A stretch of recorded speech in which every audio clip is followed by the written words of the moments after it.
কাশ্মীরে অ্যাপেল বাগানে আসবো আর অ্যাপেলের জুস খাবো না, তা কি হয়?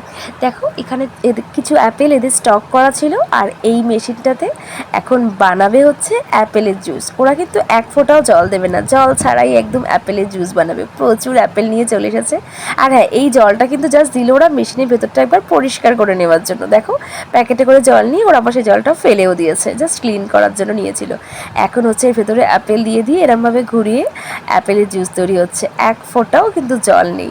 আর এই জুসটা খাওয়ার জন্য তো জাস্ট আমরা সকলে মিলে অপেক্ষা করছিলাম। ওরা অনেকগুলো অ্যাপেল দিয়ে বানিয়েছে এই জুসগুলো। আমরা যেহেতু এখানে 4 জন ছিলাম, 4 জনের জন্য আমাদের অ্যাপেলের জুস রেডি হচ্ছিল। আর এই যে এই দেখো অ্যাপেলের জুস বেরোচ্ছে, আর এই পাশ থেকে খোসাগুলো, অ্যাপেলের যে খোসাগুলো এই পাশ থেকে বেরিয়ে যাচ্ছে।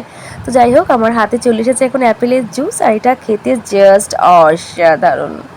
এরপরে এদের ওখানে অ্যাপেল জ্যাম, আরও অনেক কিছু, ভিনিগার থেকে শুরু করে অনেক কিছু এখানে ছিল, আচার ফাচার, সেই সমস্ত কিছু আমরা এখন দেখছিলাম বসে বসে।